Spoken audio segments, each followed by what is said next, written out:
Welcome to Talent Sprint. In this video, we will be looking at reading comprehension. Now, reading comprehension I know is an aversion to many of the students. One, it's because they feel it's time consuming, and longer the passage, they tend to omit this particular question type. But there is a reason why reading comprehension plays a critical role in any competitive exam. One, it evaluates your comprehension ability. And why is that? Because it helps you analyze information or condense essential information from the passage. There are pretty much two approaches to reading comprehension.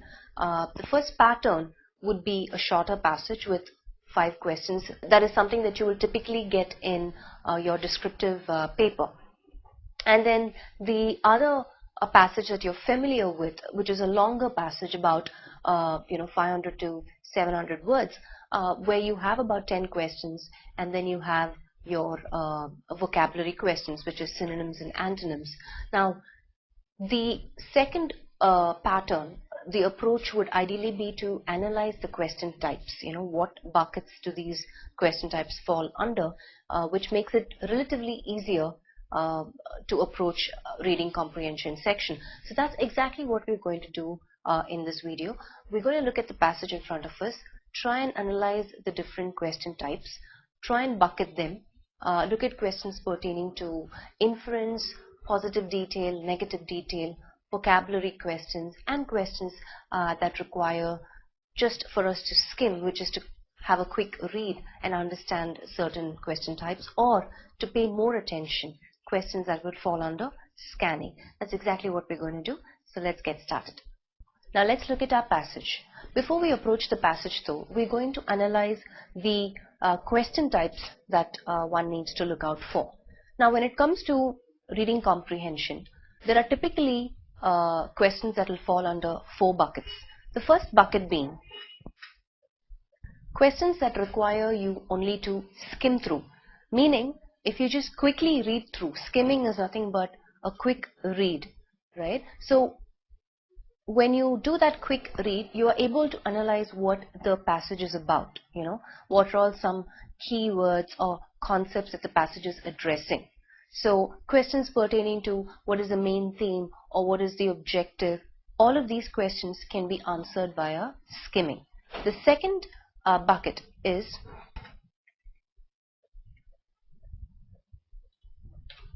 scanning. Now these questions typically require more eye for detail, some detailed reading, very specific questions from the passages, from various paragraphs. So which means you need to pay close attention to certain components of the questions while you're reading the passage. So those sort of questions fall under scanning, right? The third bucket would be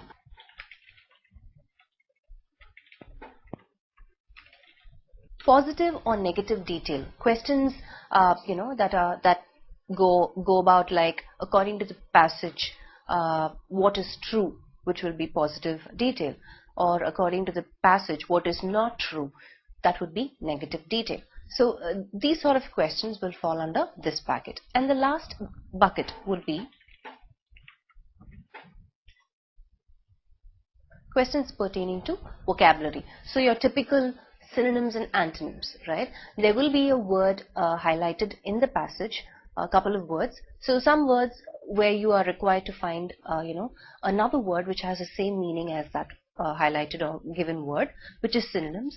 And then there will be other words where you have to go ahead and find out the exact opposite meaning of that word, which is antonyms. So these sort of questions will fall under the bucket vocabulary. So these are pretty much the 4 buckets that you need to look for. Also, you can also look for repeat words, or there might be a common thread throughout the passage that has been addressed. So you can pay attention to that as well, which will help you in understanding or answering certain questions. One of the strategies that students employ is to quickly glance through the questions. That way they are able to capture some of the key phrases or words So while they are reading the passage, it becomes easier for them to look out for those key phrases and words, or even make a note of it, make a mental note of it, so they don't waste time while they are answering the questions. That's exactly what we're going to do now. We're going to quickly go ahead and skim through the questions, make a note of some key words that we come across, and then we're going to go and read the passage. So let's take a look at our questions. The first question: why do economists feel that loan waivers will benefit farmers in distress? Okay, so there's something about loan waivers. What message will the loan waiver send to farmers who have repaid loans? Okay, so message to the farmers because of the loan waivers, or people who have repaid the loans. All right, so we're also, let's go ahead and categorize the questions as we go through the questions. Now the first question I know is a question pertaining to scanning. It's a detailed question. It requires pointers from the passage. Likewise, the second question also is scanning. Third question: what is the author's suggestion to provide aid to farmers? Again, a detailed question, which means there are certain suggestions provided in the passage by the author which can benefit farmers, which can help farmers. So this is again is a question pertaining to scanning. What was the outcome of IRDP loans to the rural poor? It's a very specific question revolving around IRDP loans. So that's a key word that I need to mentally make a note of. So when I'm reading the passage, I pay attention around IRDP loans. What are the terms of the loan favor? Again, a detailed question. Scanning. What is the author's view of loan waiver? This again could be a detailed one, but overall, if you're able to identify what the author's view is in terms of loan waiver, which will fall under the skimming question type. Which of the following cannot be said about loan waiver? A negative detail question. Which of the following will definitely be an impact of loan waivers? Again, a detailed question. Scanning. What impact will the loan waiver have on banks? The impact of the loan waiver on banks specifically. Scanning. According to the author, what is the government's motive in sanctioning the loan waiver? Again, this could fall under skimming, right? Because we're looking at what's the author's, the government's motive in sanctioning the loan waiver, which is pretty much a larger dimension, the question is. So, and then we move on to the remaining three questions. 11, 12 and 13 are synonyms, and 14 and 15 are antonyms. Okay, so we have an idea. If you look at it, most of my questions are scanning. Two or three questions fall under skimming, and then I have one negative detail, and then I have my synonyms and my antonyms. Now we have an idea. We have some key words and phrases that are floating. We know there's a loan waiver. Loan waiver is something that is the common thread throughout the passage. So it's talking about how is it going to benefit farmers, what is the impact on the banks. There are different parties involved. People who have repaid loans, so that's another category of farmers. So we have all these categories. We have the main thread. We have IRDP loans, and we're also looking at author's view on the loan waiver, or the government's motive in sanctioning the loan waiver. So let's go ahead and look at what the passage says about all these questions. Reading. Political ploys initially hailed as masterstrokes often end up as flops. The rupees 60,000 crore farm loan waiver announced in the budget writes off 100% of overdues of small and marginal farmers holding up to 2 hectares and 25% of overdues of larger farmers. While India has enjoyed 8% to 9% GDP growth for the past few years, the boom has bypassed many rural areas, and farmer distress and suicides have made newspaper headlines. Various attempts to provide relief, which is Employment Guarantee Scheme, public distribution system, have made little impact, thanks to huge leakages from the government's lousy delivery systems. So many economists think the loan waiver is a worthwhile alternative to provide relief. However, the poorest rural folk are landless laborers who get neither farm loans nor waivers. Half of the small and marginal farmers get no loans from banks and depend entirely on moneylenders and will not benefit. Besides, Rural India is full of the family holdings rather than individual holdings, and family holdings will typically be much larger than 2 hectares even for dirt poor farmers, who will therefore be denied the 100% waiver. It will thus fall in both economic and political objectives. IRDP loans to the rural poor in the 1980s demonstrated that crooked bank officials demand bribes amounting to 1/3 the intended benefits. Very few of the intended beneficiaries who merited relief received it. After the last farm loan waiver will similarly slow down fresh loans to deserving farmers. While overdues to cooperatives may be higher, economist Surjit Bala says less than 5% of farmer loans to banks are overdue. That is, overdues exist for only 2.25 million out of 90 million farmers. If so, then the 95% who have repaid loans will not benefit. They will be angry at being penalized for honesty.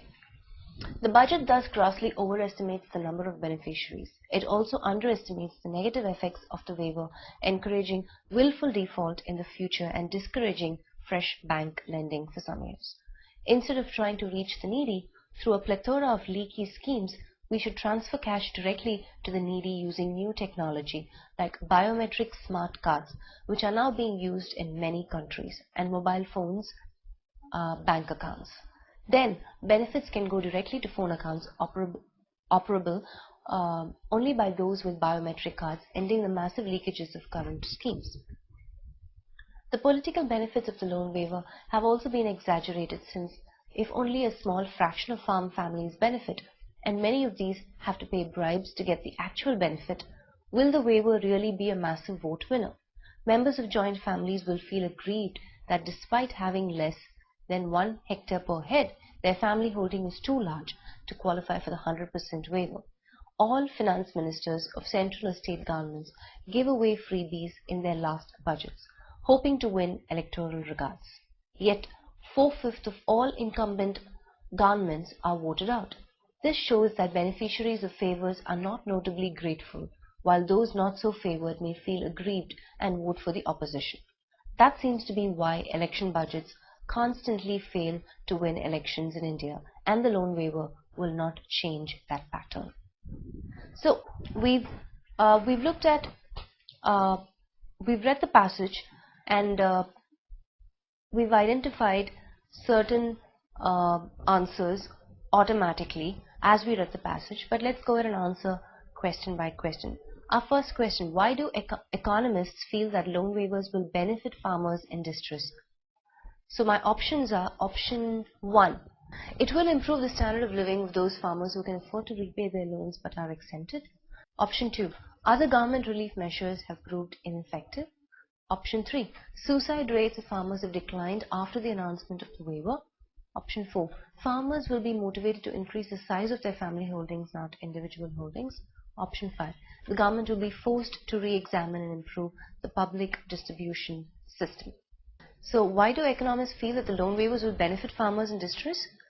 Our answer for this is there in the passage. Let's go back to our passage. The passage very clearly says various attempts to provide relief have made little impact.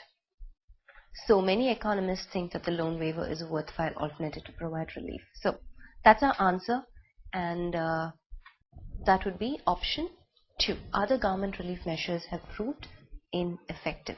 That's why economists feel that the loan waivers will benefit farmers in distress. They're specifically talking about economists. Okay, let's move to our second question. If you notice, it's pretty easy with respect to you looking for answers from the passage. There is a sequence followed. My first couple of questions would ideally fall in the first paragraph, and then the subsequent questions in the next paragraph, and therefore the pattern is the same. So as I follow through the passage, I understand that my questions also take up the same flow or the sequence. Let's look at second question. What message will the loan waiver send to farmers who have repaid loans? Let's look at our options. The government will readily provide them with loans in the future, option 1. Option 2, as opposed to money lenders, banks are a safer and more reliable source of credit. Option 3, honesty is the best policy. Option 4, it is beneficial to take loans from cooperatives since their rates of interest are lower. Option 5, they will be angry at being penalized for honesty. So we're addressing a specific group of people who have repaid loans and what will be their reaction. Do we have an answer from the passage? Yes, we do. Let's take a look at our passage again. We have a direct answer. If you look at the last two lines of the second paragraph, it says 95% who have repaid loans will not benefit. Why? They will be angry at being penalized for honesty. They will not benefit from the loan waiver. That's what the question is about, right? Though it's a direct question, if you don't pay attention, you might miss this. That's why this is a question that falls under scanning rather than skimming. So the answer is option 5. They will be angry at being penalized for honesty. Let's move to our third question. What is the author's suggestion to provide aid to farmers? Again, we're looking at suggestions that the author has penned down with respect to helping farmers out. What are my options? Option 1, families should split their joint holding to take advantage of the loan waiver. Option 2, the government should increase the reach of the employment guarantee scheme. Option 3, loans should be dispersed directly into bank accounts of the farmers using the latest technology. Option 4, government should ensure that loan waivers can be implemented over the number of years. Option 5, rural infrastructure can be improved using schemes which were successful abroad. Okay, so let's look at where these suggestions are and what suggestions have been used by the author in the passage. So in our third paragraph, if you look at it, it says the fourth line, instead of trying to reach the needy through a plethora of leaky schemes, what should we do? Here starts the suggestions. We should transfer cash directly to the needy using new technology like biometric smart cards, which are now being used in many countries, and mobile phones bank accounts. So these are the suggestions given to help the farmers. And what option is providing you that? Option 3. Loans should be dispersed directly into bank accounts of farmers using the latest technology, which is biometric cards and mobile phones bank accounts. Let's move to our fourth question. What was the outcome of IRDP loans to the rural poor? Again, this is a question related to scanning. It's right there in the passage. We did notice IRDP loans, but let's quickly look at the options before we head to the passage. Option 1, the percentage of bank loans sanctioned to family-owned farms increased. Option 2, the loans benefited dishonest money lenders, not landless laborers. Option 3, corrupt bank officials were the unintended beneficiaries of the loans. Option 4, it resulted in the government sanctioning thrice the amount of the current loan waiver. And then none of these. Let's look at what IRDP specifically says. Okay, so in your second paragraph, if you notice, it says here right in the middle, IRDP loans to the rural poor in the 1980s demonstrated that crooked bank officials demand bribes amounting to 1/3 the intended benefits. So let's go back and look at the options. Very few of the intended beneficiaries who merited relief received it. So it's addressing crooked bank officials. Which of the option talks about that? Option 3, corrupt bank officials were the unintended beneficiaries of the loans, and that would be the answer. Let's move on to our fifth question. Fifth question, what are the terms of the loan waiver? 1/4 of the overdue loans of landless laborers within a write-off.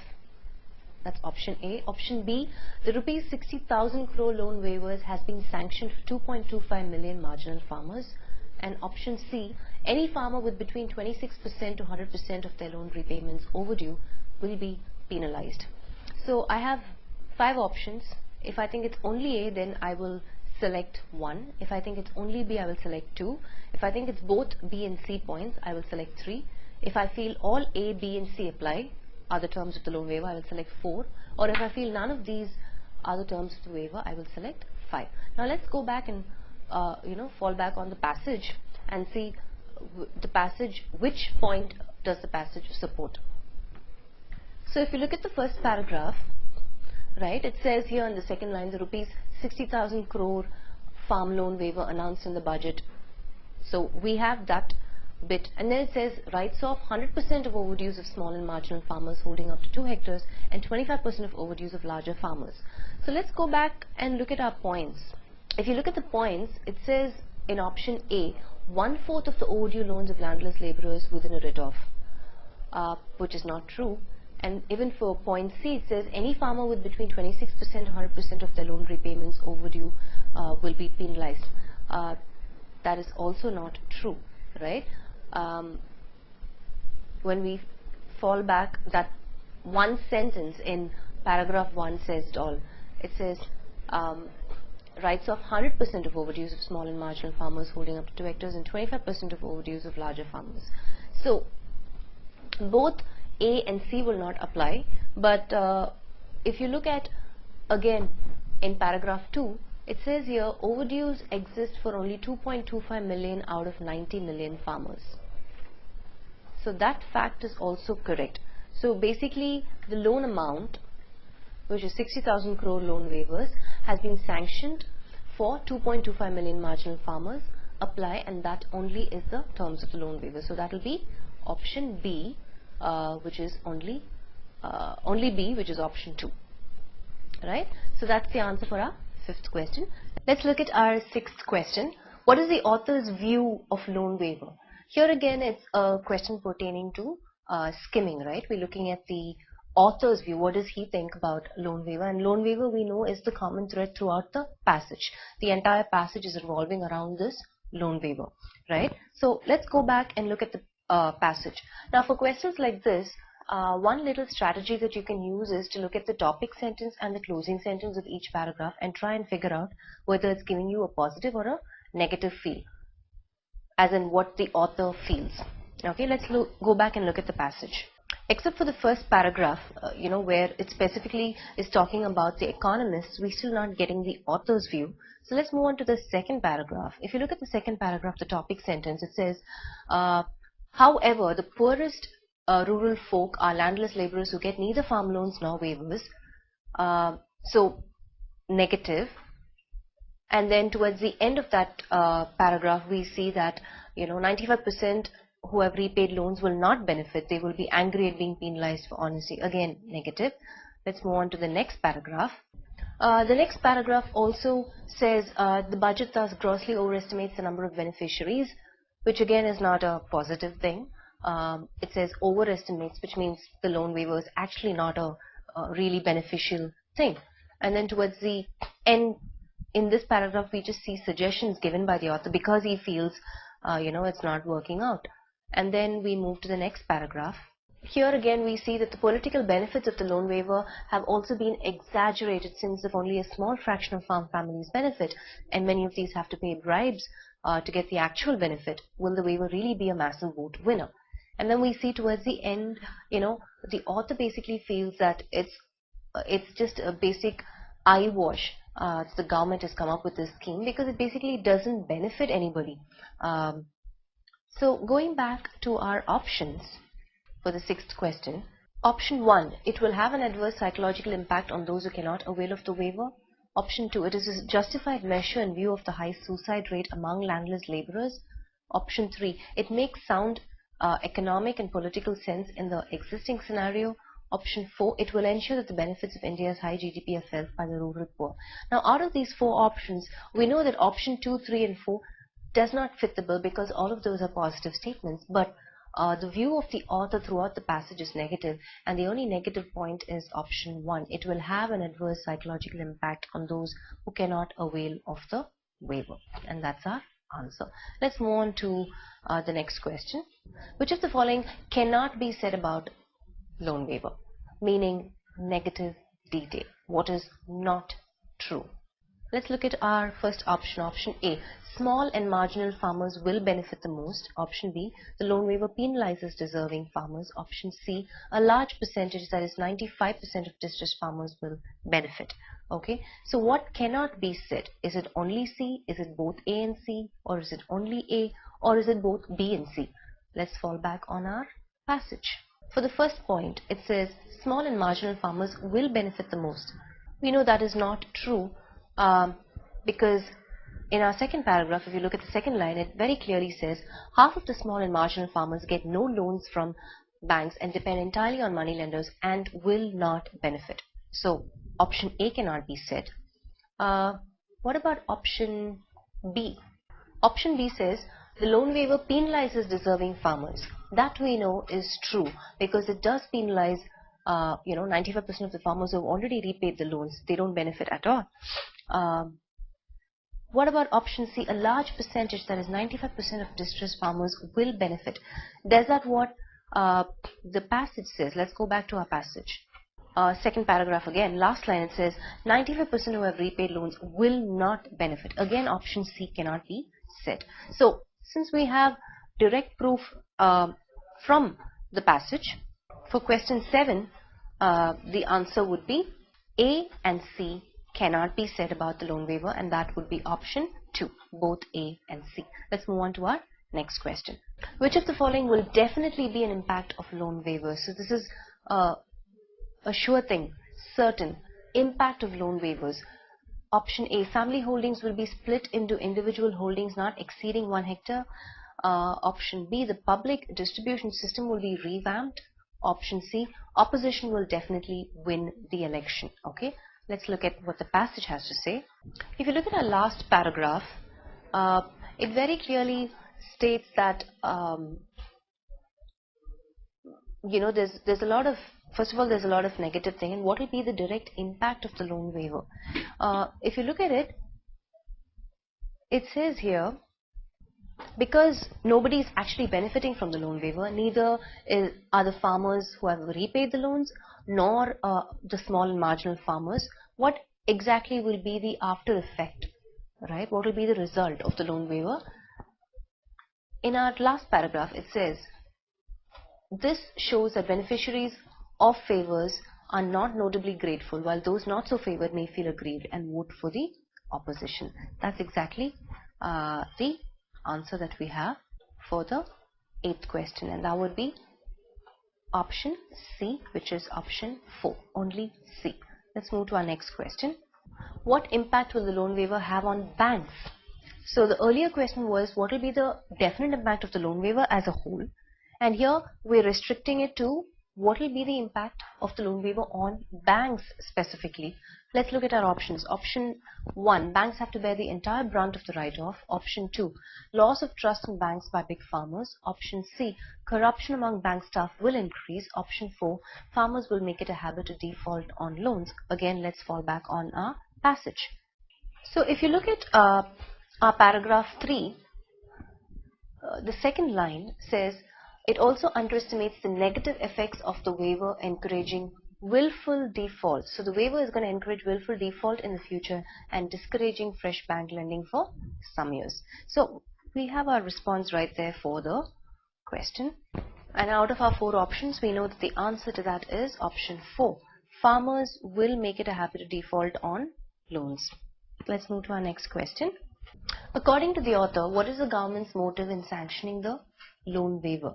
Here again, we're falling back on a question pertaining to inference. You're guessing what the author's motive is, or what does he think, what's his angle, and according to him, what's the government's motive in actually sanctioning the loan waiver. We've understood that the author as it is doesn't have any positive things to say about the loan waiver. So let's look at our options. Option 1, to encourage farmers to opt for bank loans from moneylenders. Option 2, to raise 90 million farmers out of indebtedness. Option 3, to provide relief to those marginal farmers who have the means to but have not repaid their loans. Option 4, to ensure they will be re-elected. So let's go back and see where does the government factor in our last paragraph. So in the last paragraph, if you see, again it very clearly says, all finance ministers of central or state governments give away freebies in their last budgets, hoping to win electoral regard. Yet 4/5 of all incumbent governments are voted out. This shows that beneficiaries of favors are not notably grateful, while those not so favored may feel aggrieved and vote for the opposition. Right? That's your answer right there for the 10th question. So the answer would be 4, to ensure they will be re-elected. That's the only purpose or government's motive in sanctioning the loan waiver. We're moving on to our next category of question types, which is vocabulary, and that includes synonyms and antonyms. Directions 11 to 15. Choose the word which is most nearly the same in meaning to the word printed in bold as used in the passage. And our first word is incumbent. And the options are mandatory, present, incapable, lazy, and officious. Let's go back and see where does incumbent come in the passage.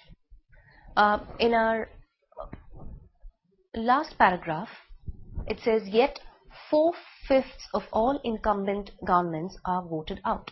This shows that beneficiaries of favors. Okay, so, and then let's look at the sentence preceding that. All finance ministers of central or state governments give away freebies in their last budgets, hoping to win electoral regards. Yet 4/5 of all incumbent governments are voted out. Okay. So now if I go back and look at my options, I have mandatory, I have present, I have incapable, I have lazy. The idea is for you to look at preceding and following sentences and see if there are any clues. If you look at the preceding sentence in the passage, there are some officials mentioned, right? It says finance ministers, central or state governments, and then you have incumbent governments. So this is pertaining to something to do with holding an office in the government itself. Having said that, let's look at our options and which of the option is giving me that response. Definitely not mandatory. Mandatory means compulsory. Present, again an irrelevant word in this context. Incapable, no. Lazy, absolutely not. Officious, yes, that would be the synonym for incumbent here. We're talking about a person holding rank in the government, right? Officious would be the closest synonym for incumbent here. Let's move to our second, the next word, which is ploys. Where does this appear in the passage? Political ploys, initially hailed as masterstrokes, often end up as flops. Political ploys, initially hailed as masterstrokes, often end up as flops. Okay, let's look at our options. Surveys, entreaties, ruses, sliders, and assurances. Now, what are entreaties? Entreaties is a plea or a request, right? Ruses, on the other hand, is some sort of mechanism, scheme, that you use to trick or deceive, right? So, political ploys, we understand is, they plan something, but it backfires or something else happens. They say something and something else takes place. So when you talk about a ploy, you're referring to something underhanded, something not genuine, something that is not going to give you the expected result, right? It's a scheme. So the closest response or synonym to ploys would be ruses, which also bears the same meaning. Sliders is someone who just slides, okay? A person who slips or slides, which is again irrelevant in this context. Assurances is the opposite of ploy, so definitely not the synonym, right? Assurances is more of a guarantee, a certainty that something will happen, which is the antonym of ploys. But we're looking at synonyms here. Let's look at our next word, which is aggrieved. Where does this come in the passage? It appears in the last paragraph. Members of the joint families will feel aggrieved that despite having less than 1 hectare per head, their family holding is too large to qualify for the 100% waiver. Okay, so I want you to notice other clue words in this sentence. For example, will feel. So it is probably a reaction to something that has happened to them, right? Let's keep this in mind. Let's move on and look at our options for aggrieved. Vindicated, intimidated, offensive, wronged, and disputed. Let's understand the meanings of these words first. Aggrieved, from the context, gives us a meaning of them feeling that they have been treated unfairly, unjustly. Okay. Now, vindicated as a word means to be clear of accusation or blame or doubt with proof. That's vindicated. Intimidated is to just make someone fill with fear, right? You make them uncomfortable, and they just get all clamped up. That's the meaning of intimidated. Offensive again means, you know, to cause some sort of an anger or annoyance because you feel that you are not treated right, right? Wronged again can have different meanings. It can be incorrect, immoral, all of that. And disputed means, you know, some sort of a battle, some sort of an argument, some sort of a fight. So having understood the meanings of all these options, the synonym for aggrieved in this context looks like a reaction, where when you feel people have treated you unfairly, what is the reaction that you're going through? And remember I said, keep in mind will feel, which appears in the context, right? So will feel offensive. That's the answer for aggrieved, the synonym for aggrieved, offensive, option 3. Directions 14 and 15. Choose the word which is most opposite in meaning to the word printed in bold as used in the passage. 14th one, plethora. And the options are dearth, missing, superfluous, sufficient, and least. Let's look at where it appears in the passage. Third paragraph, it says here, instead of trying to reach the needy through a plethora of leaky schemes, we should transfer cash directly to the needy using new technologies like, okay, all of those suggestions and options follow through. So a plethora in this context is referring to something in excess, something in abundance. So we are looking for an antonym for that. So from the options, the antonym would be option 1, dearth, something where there is a lack, insufficiency. That's the opposite of plethora. Let's look at 15th one, merited. Where does merit come in the passage? In the second paragraph, it says, very few of the intended beneficiaries who merited relief received it. Very few of the intended beneficiaries who merited relief received it. Okay, so seems like merited in this context gives us the meaning of, you know, something that was they deserved it, or you know, they qualified for it, right? Keep in mind that the context is still loans. We're talking about loans, right? Let's move on and look at the options for merited. If you look at the options for merited, option 1 I have ranked, option 2 I have unqualified for, option 3 I have lacked, and option 4 I have inept at, and option 5 I have unworthy of. Now we're looking at antonyms for merited, something that is completely in opposite meaning. Ranked again, you know, is not the right fit in terms of whether a synonym or an antonym. Unqualified for, on the other hand, seems like the right fit, because we're talking about they receiving something because they qualified for it. So the opposite, you know, that we can think of is to be unqualified for. Lacked is more of an insufficiency, a dearth, which is again an incorrect word choice. Inept at means not skilled at something, again an incorrect word choice. Unworthy of, some of you might think, why can't this also be an answer, because merited means worthy of praise, worthy of honor, somebody who deserves it. But when you look at the word worthy, it reflects more on the person's character, right? And here we are talking about loans. Would it be appropriate to say he's worthy of the loan amount, or he just qualified for the loan amount because he met the right conditions and terms, right? So keeping that in context, we understand that the antonym for merited was option 2, unqualified for. They did not, if they qualified, that's why they received it, and the opposite is unqualified for. Here ends reading comprehension as such. If you looked at it, couple of things as a reminder for you to take back when you approach reading comprehension. One strategy that most of us follow is to skim through the questions first. Try and analyze the type of questions. You know, are there certain questions that require just skimming? Overall theme, message, objective. Are there questions that I need to pay more attention?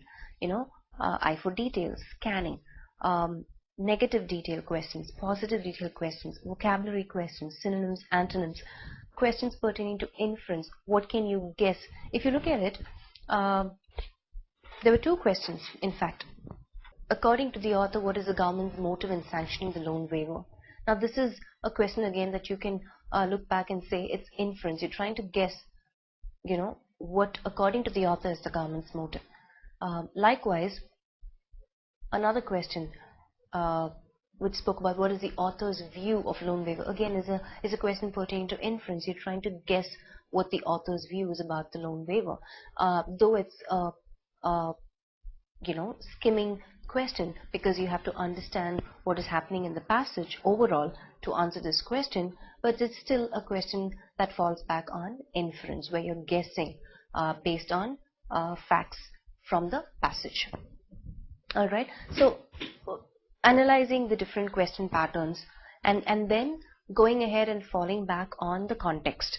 Always do not be misled to fall back on your opinion or what you think is the probable answer based on acquired information, but always base your responses from facts from the passage. Very, very important when it comes to reading comprehension. So here ends this session. I will see you guys in the next session. Keep practicing.